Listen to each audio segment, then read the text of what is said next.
नमः शुद्धेभ्यः। ओम नमः शुद्धेभ्यः।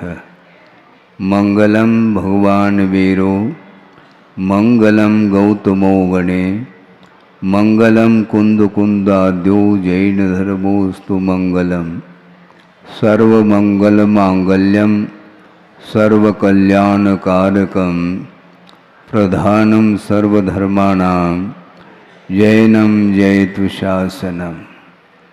अहिंसा परमो धर्म की महावीर भगवान की प्रातः स्मरणीय परम पूज्याचार्य गुरुवर श्री विद्यासागर जी मुनि महाराज की जय।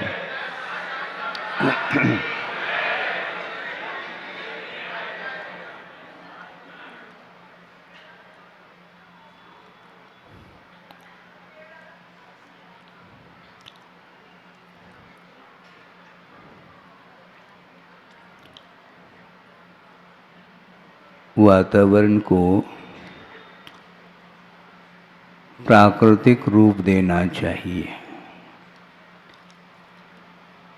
पर्यावरण की बात आपने सामने रखी है, उसको लेकर के ही कुछ आगम के आधार से आपके सामने भाव रखने का मन हो रहा है। कई बार ये विकल्प मन में आता है, सामान्य व्यक्ति की मैं चर्चा नहीं करना चाहता, किंतु जो मोक्ष मार्ग के नेता बनने जा रहे हैं उनकी बात आपके सामने रख रहा हूँ। तीर्थंकर होते हैं जिनका जीवन धर्म के प्रति समर्पित रहता है, धर्म की आराधना के साथ ही जिनका व्यक्तिगत जीवन पूरा का पूरा संयम में रहा और रत्नत्रय की आराधना के साथ उन्होंने जीवन व्यतीत किया और एक साथ से पुण्य का संचय करके स्वर्ग को प्राप्त कर लेते हैं। और उस रत्नत्रय की आराधना के फलस्वरूप जो पुण्य का संचय हुआ था उसका वो उपभोक्ता भी होते हैं और सागरोपम आयु तक उस वैभव का अनुभव करते हुए भी उनका पुण्य क्षीण नहीं होता, वह अक्षीण पुण्य माना जाता है। और वहाँ से यहाँ पर आकर के मोक्ष मार्ग के नेता बनते हैं। तीन लोक का वैभव एक तरफ रह जाता है और उनका वैभव एक तरफ रह जाता है। उस वैभव के साथ हम अन्य वैभव की तुलना नहीं करना चाहेंगे क्योंकि वह अतुलनीय वैभव माना जाता है। अभी वो दीक्षित नहीं हुए हैं, किंतु दीक्षा के पूर्व उनका जीवन जो व्यतीत होता है वह इतना सुखमय व्यतीत होता है आप कल्पना नहीं कर पाएंगे, क्योंकि वह दृश्य वर्तमान में देखने को नहीं मिलता। महापुरुष 63 शलाका पुरुष के अंतर्गत वो आते हैं। उनके माता पिता का वैभव वह भी अद्भुत, और जब उनका जन्म होता है तीर्थंकर का, फिर कहना ही क्या है। बार बार आगम के आधार से विकल्प मन में आता है कि तीर्थंकर जो होते हैं वे उसी भव से मुक्त होने वाले होते हैं और उनका अकाल मरण नहीं होता।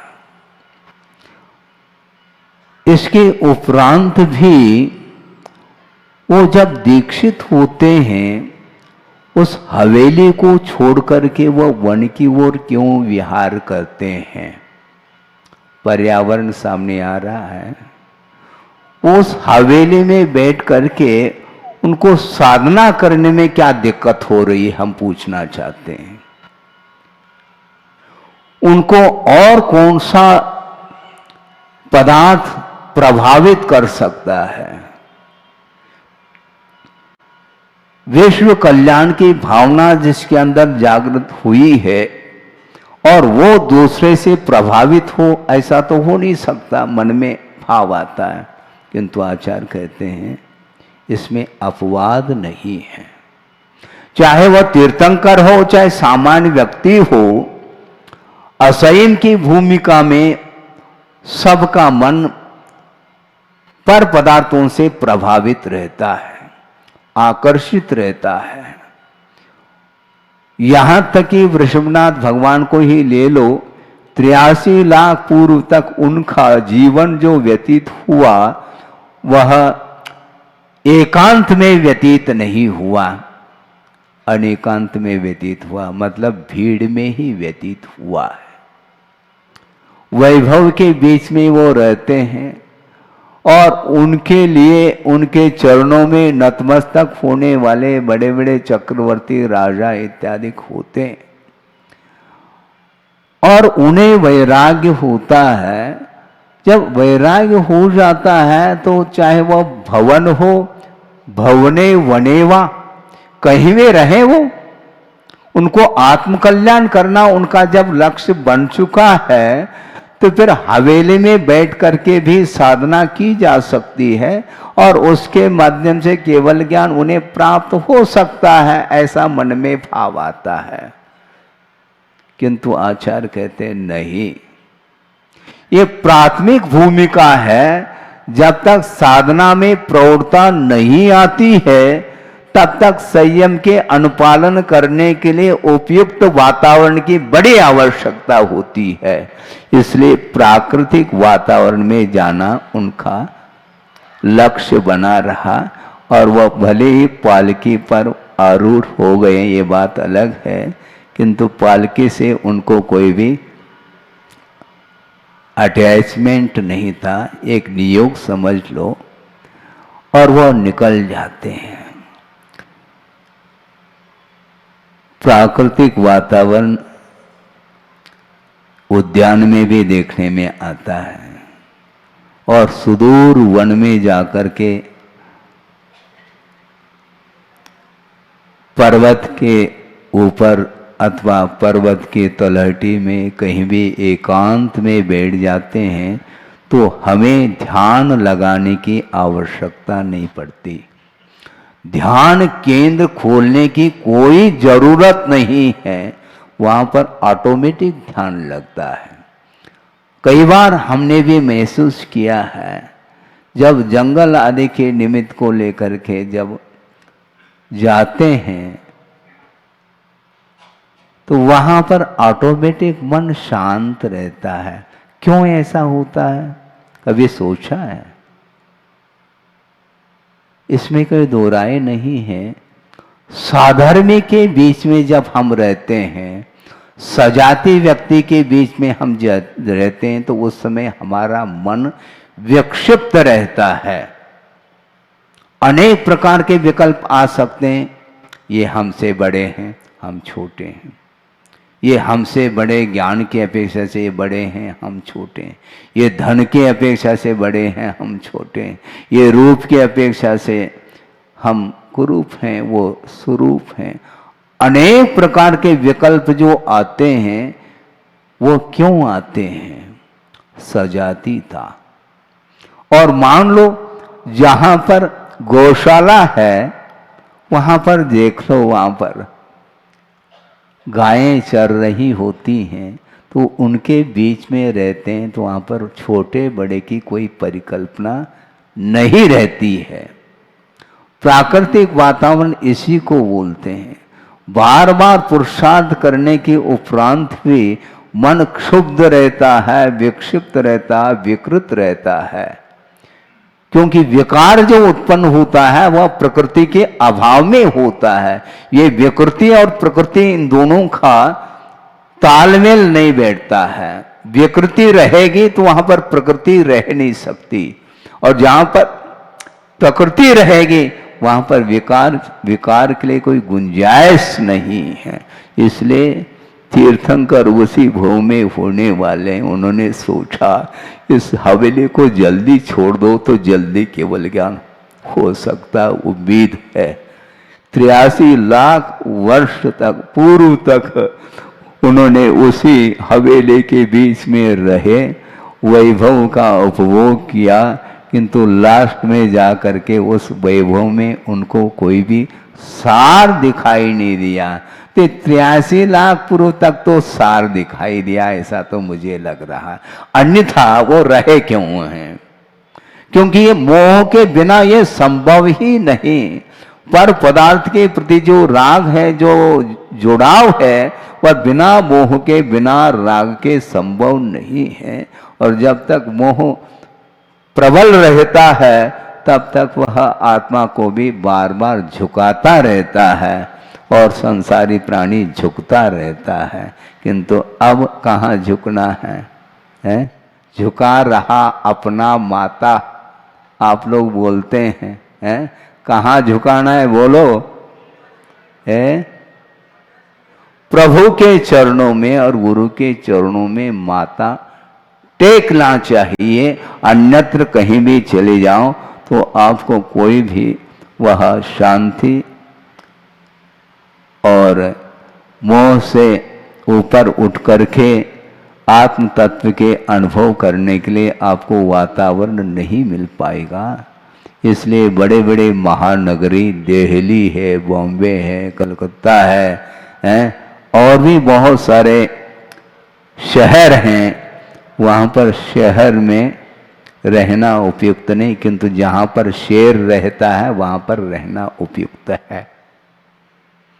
वन्य पशुओं के बीच में रहना पसंद है, किंतु जहाँ पर रागमय वातावरण है वहाँ पर एक क्षण रहना भी उनको पसंद नहीं है।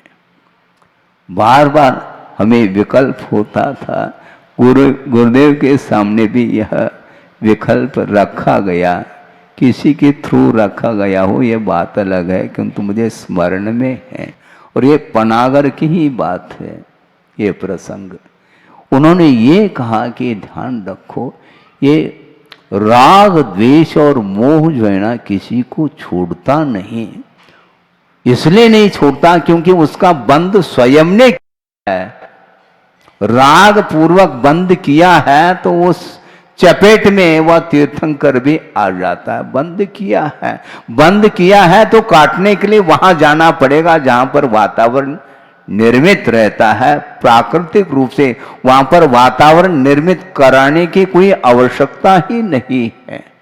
सुदूर एकांत में जाकर के बैठेंगे तो 5 मिनट नहीं लगता, सारे विकल्प शांत हो जाते हैं।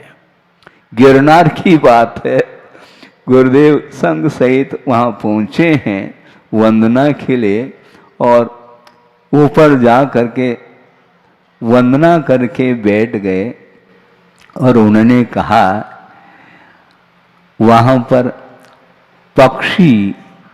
पक्षियों की आवाज़ है, उनका जो कलरव है वह किसी को डिस्टर्ब नहीं कर रहा था। क्यों? इसी को बोलते हैं विजातीयता। आप कोलाहल करेंगे तो मेरे अंदर भी कषाय जागृत हो सकती है, ध्यान रखो। किंतु पशु पक्षियों के बीच में यदि बैठेंगे तो उनको उठाने का कोई विकल्प सामने नहीं आता। कोई चिड़िया आकर के बैठ जाए मान लो, उसको उठाने का भाव होता है क्या?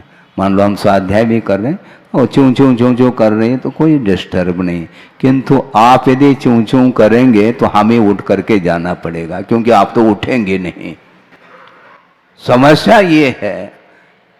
इसी को बोलते हैं विजाति था।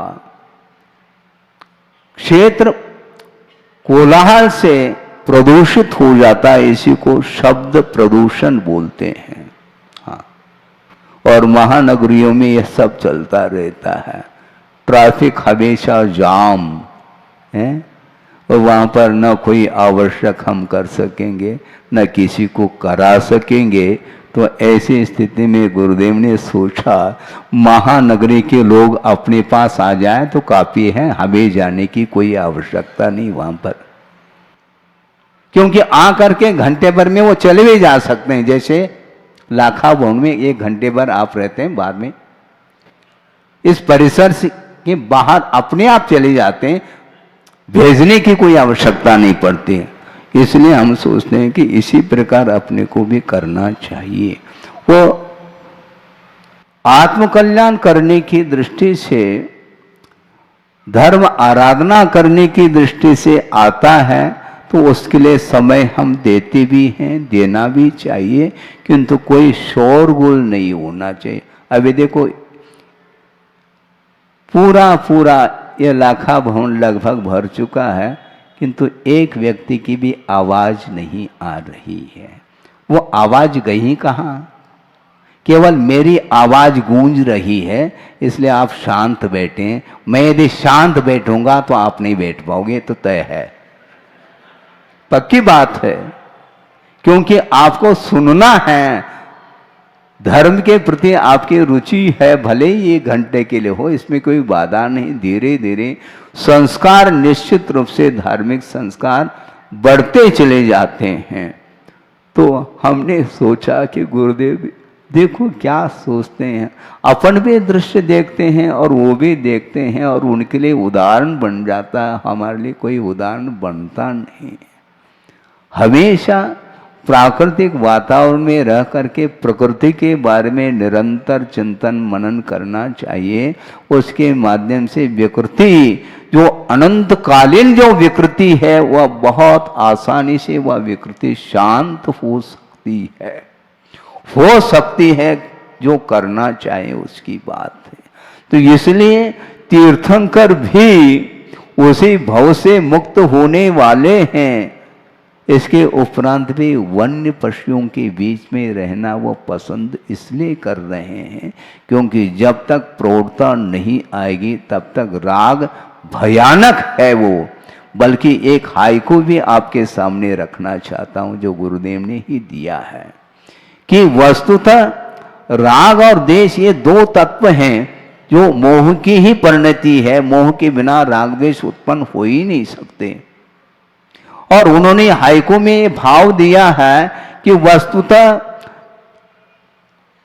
देश से भी राग खतरनाक है।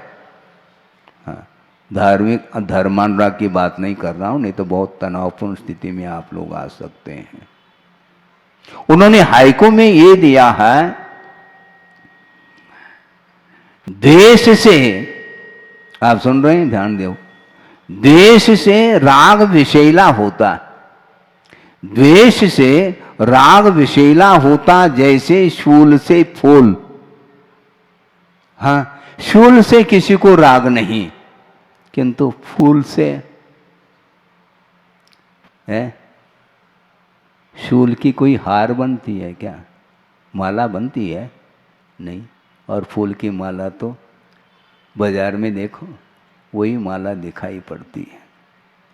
राग हर व्यक्ति को पसंद है, और जहां राग है तो वहां पर द्वेष भी पलता रहता है। एक के प्रति राग हो गया तो निश्चित रूप से दूसरे के प्रति द्वेष है ही, आप नकार नहीं पाएंगे। महाराज हमारे पुराने दोस्त हैं, लंगोटिया यार बोलते हैं आप लोग, हाँ, पुराने दोस्त, मित्रता इनकी प्रति है, इन्हीं के प्रति है, दूसरे के प्रति सामान्य। ये सब क्या है? ये जो जुड़ाव है ये राग का ही प्रतीक है। इसलिए द्वेष से राग विषैला होता, जैसे शूल से फूल। आप बगीचे में पहुंचते हैं, विभिन्न प्रकार के रंग बिरंगे फूल खिले हुए देखने को मिलते हैं, और चारों ओर देखोगे तो वातावरण, सुगंधित वातावरण दिखाई पड़ता है। उसके उपरांत भी वहाँ पर फूल देख करके आपको आनंद आता है। इसके उपरांत भी आप तृप्त नहीं होते हैं, इसलिए तोड़ने का मन होता है आपका, है? होता है क्या नहीं? बिल्कुल होता है। किंतु उस फूल को तोड़ते समय आप कांटों से बचते हुए जाते हैं और तोड़ करके ले आते हैं, क्योंकि द्वेष हमेशा देश से कोई राग नहीं कर सकता। जो प्रतिकूल है वह वस्तु, जो अनिष्ट वस्तु हमेशा अनिष्ट ही रहेगा। समय समय पर वो उसके प्रति भी राग हो सकता है, ये अलग वस्तु है, किंतु जिस प्रकार इष्ट वस्तु के प्रति हमारा लगाव है, उस प्रकार का अनिष्ट वस्तु के प्रति लगाव हो सकता है क्या? है? नहीं हो सकता है। किंतु वीतरागी की दृष्टि में समदृष्टि है, चाहे वह कांटा हो, चाहे वह शूल हो, चाहे वो फूल हो, दोनों के प्रति समान वृत्ति उनकी रहती है। इसलिए किसी भी प्रकार से मन में कोई विकल्प, कोई विकार संभव नहीं है। और सोचो, प्राथमिक अवस्था में साधना कोई करना चाहता है तो वह तीर्थंकर भी उस हवेली में बैठ करके साधना नहीं कर पाए, और जिस समय वह संसार असार दिखाई पड़ रहा है किसी भी निमित्त को लेकर के, तो वहां पर एक क्षण के लिए भी रहना पसंद नहीं करते वो और निकल जाते हैं। वहां पर भयभीत वातावरण हो सकता है। कहाँ?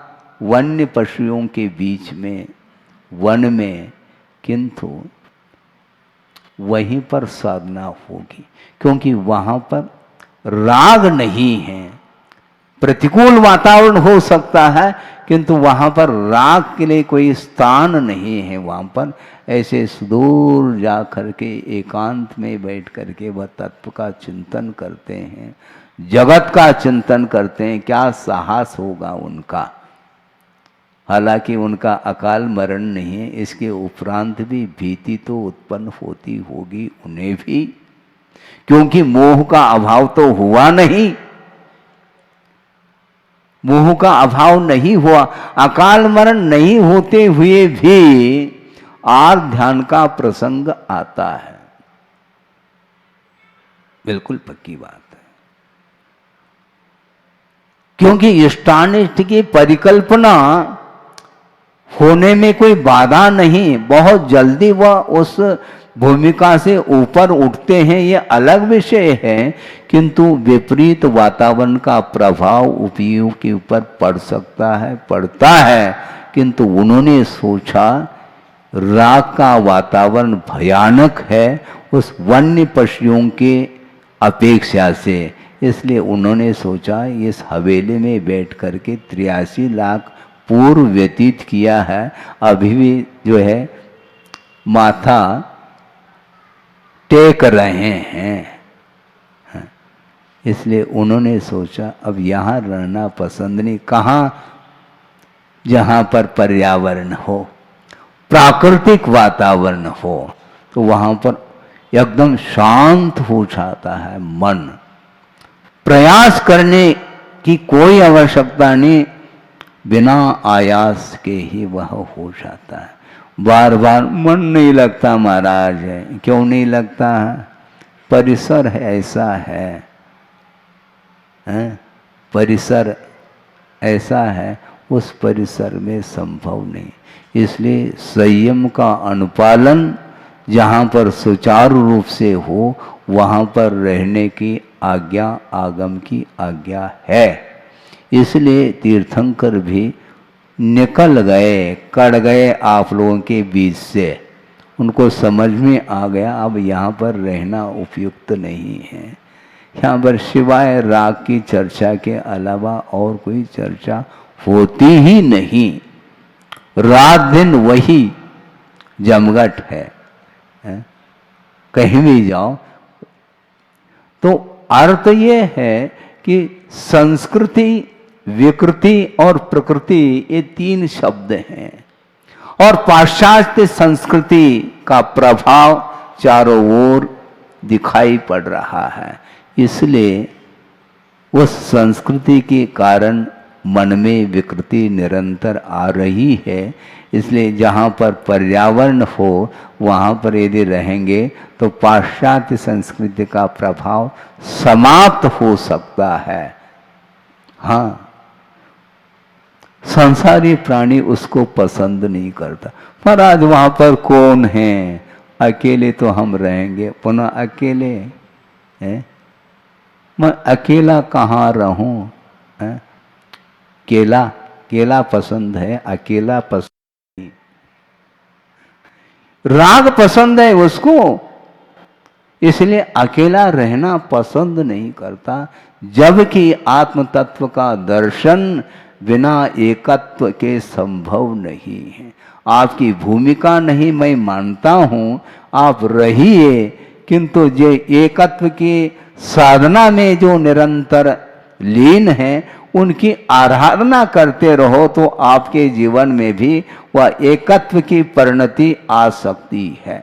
वहाँ तक आपकी यात्रा भी हो सकती है, इसमें कोई दो राय नहीं। क्योंकि श्रद्धान भी बहुत बड़ा महत्व अपना अस्तित्व रखता है। इसलिए देव शास्त्र गुरु के प्रति जिसकी आस्था है, श्रद्धा और विश्वास है, समर्पण है, निश्चित रूप से राग के लिए विराम मिल सकता है। धीरे धीरे धीरे परसेंटेज के हिसाब से आप आशा को, राग को, द्वेष को कम करने का पुरुषार्थ करेंगे तो निश्चित रूप से आपका मन भी केंद्रित हो सकता है। इसलिए गुरुदेव ने जो आपके कंधों पर जो भार दिया है, जो दायित्व दिया है, उसके माध्यम से ही आपका कल्याण होने वाला है, ध्यान रखो। इसलिए उससे मुख नहीं बोलना है। सुन रहे हैं क्या? नहीं? हाँ, पूरे जबलपुर के लिए कह रहा हूँ, किंतु जिनके ऊपर भार दिया है उनको विशेष रूप से हमारा कहना है कि निरंतर जिनालय आदि जो अच्छे धार्मिक कार्य हैं, पूर्णायु है, जिनालय है और प्रतिभा स्थली तो चल ही रही है। इसको बोलते हैं वातावरण, धार्मिक वातावरण। दुनिया में बहुत सारे कॉलेज और यूनिवर्सिटीज वगैरह हैं, मैं किसी की आलोचना करने के लिए नहीं बैठा हूँ, किंतु धार्मिक संस्कार की ओर यदि दृष्टि जाती है तो सर्वप्रथम उनको प्रतिभा स्थली आकर के अवलोकन करना होगा।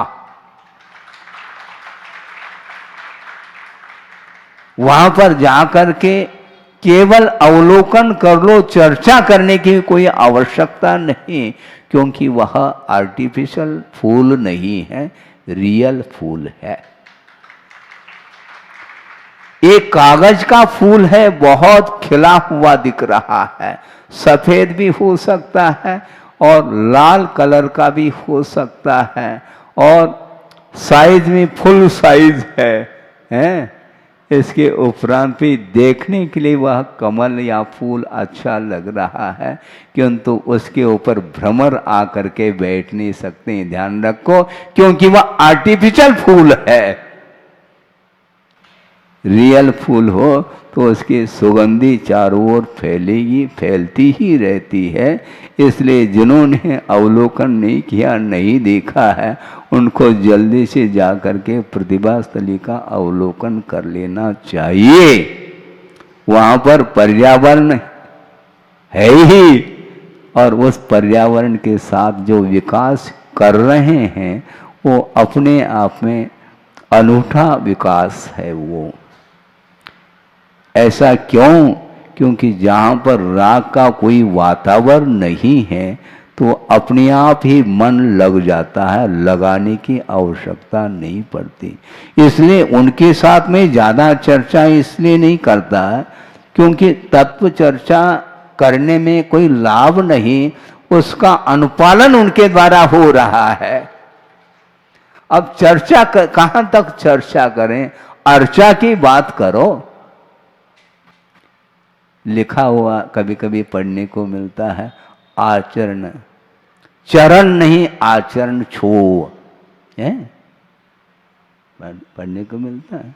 इसका अर्थ क्या है? मात्र चरण छूने मात्र से काम नहीं चलेगा, आचरण को छूने का प्रयास करो। और छोटी छोटी बालिकाओं के लिए जो संस्कार मिल रहे हैं, वहाँ पर चारों ओर देखेंगे तो पर्यावरण वहाँ पर देखने को मिलेगा। और जो बाग बगीचा इत्यादि है, उसमें रह करके संसारी प्राणी राग का अनुभव करता है, जबकि वीतरागी का मन वहाँ पर रह करके केंद्रित हो जाता है, किंतु उन रंग बिरंगे फूलों में उनका मन अटकता नहीं है। हाँ, एक श्लोक आपके सामने रख करके 2-5 मिनट में इस विषय को पूर्ण कर लो। उन्मूल यत्यविश्रांतम